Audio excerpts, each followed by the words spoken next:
As you may probably know, the solar system consists of a star, the Sun, and 8 planets.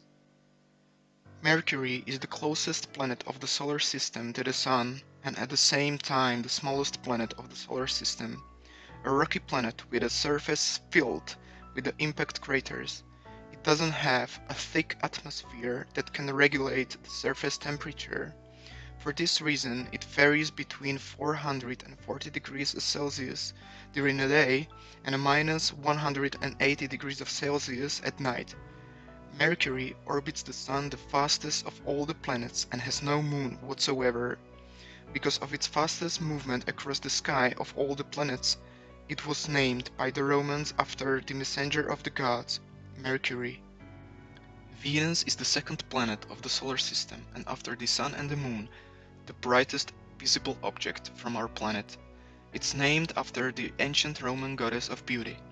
The planet is surrounded by a very dense atmosphere, which maintains the highest temperature of any planet in the solar system at 464 degrees Celsius on its surface. In the upper layers of the atmosphere, strong winds blow with a speed of 350 kilometers an hour, but on the surface the winds are very weak. Their speed doesn't exceed a few kilometers per hour.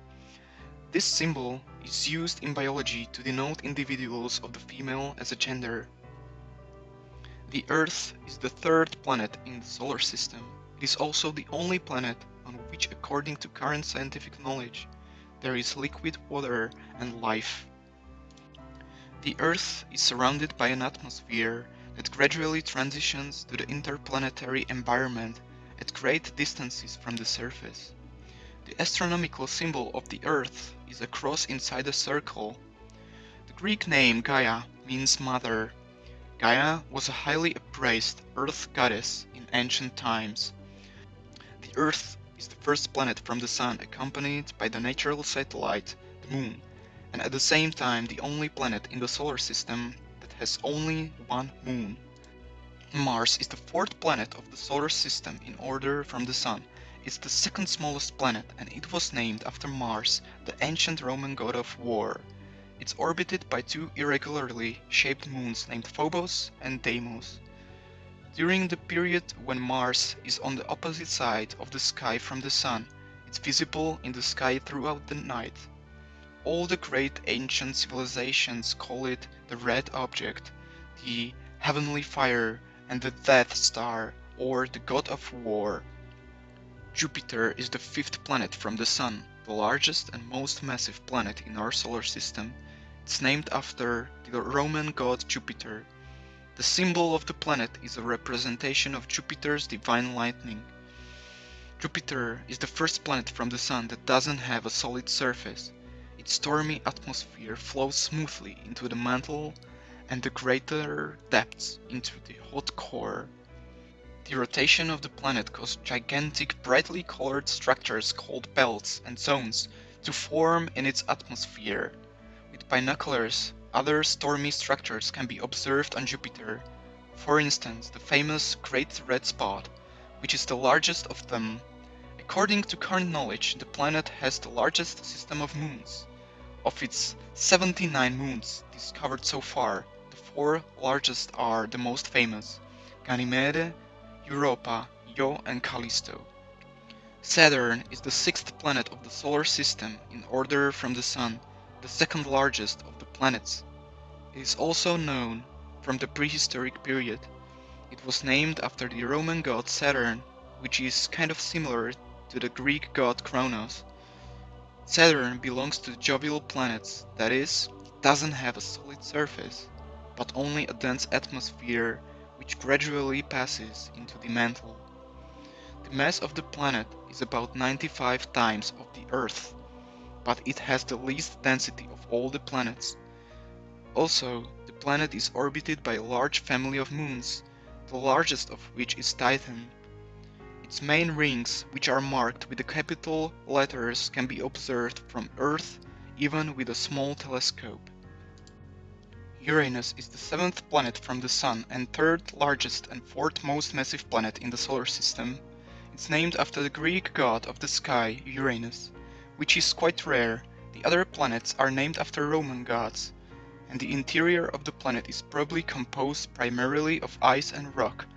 Winds blowing in the atmosphere can reach speeds up to 900 kilometers per hour. Neptune is the eighth and most distant planet in the solar system. It was not until it was decided by a vote at the 26th Congress of the International Astronomical Union in Prague on August 24, 2006. Until then, the last planet in the solar system was Pluto. Neptune is the first planet discovered based on mathematical calculations rather than direct observation. Astronomers deducted its existence from disturbances in the orbit of Uranus. Like all gas giants in the solar system, Neptune has rings. Neptune also has a family of moons, 14 of which have been confirmed so far.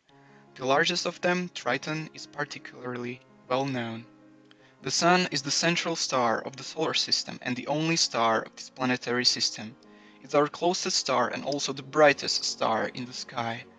The gravitational attraction of the Sun keeps all the objects of the solar system, including the planet Earth, in orbit around the Sun. Its energy is essential for life on Earth.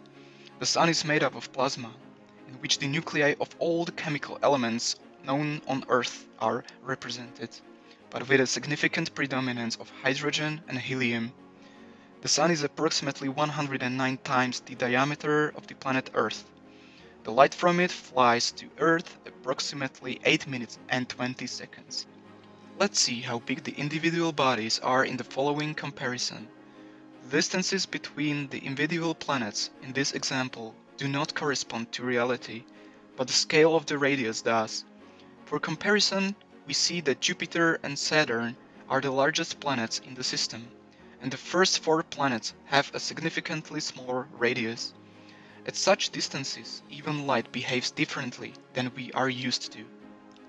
Mankind has tried to define a zone where, according to the position of the star with respect to the object of interest, we distinguish the so-called inhabitable zone. It's a place where the heat from the star is sufficient for water to remain liquid, and at the same time it did not dry out. The red band represents the area where the temperature is too high and the water would evaporate over time.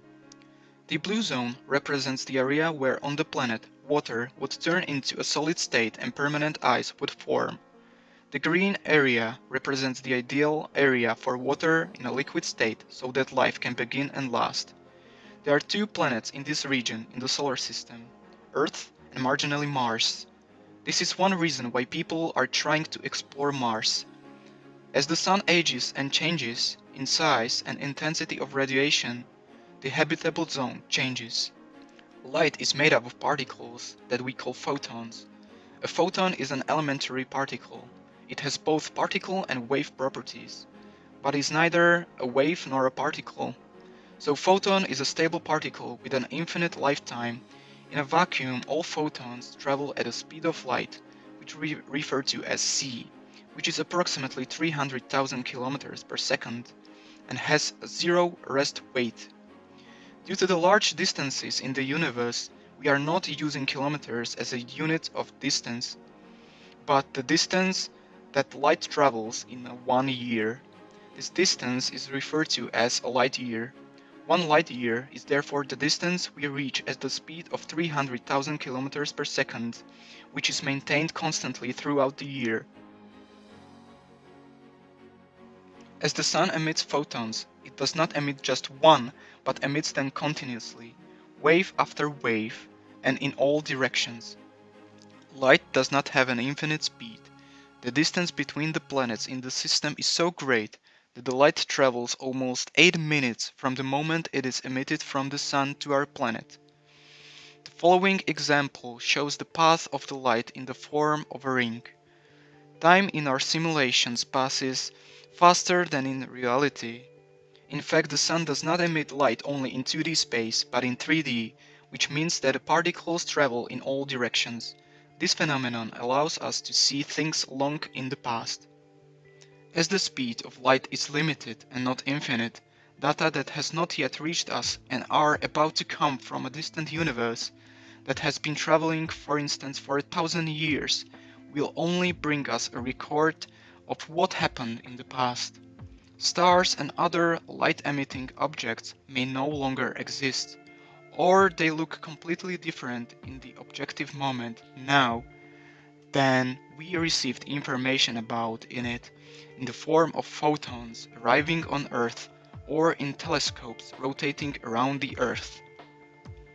This fact allows us to go back in history and observe events that have already occurred. In this way, we are able to learn new knowledge about how things were formed in the past and correct, if necessary, our understanding of our universe.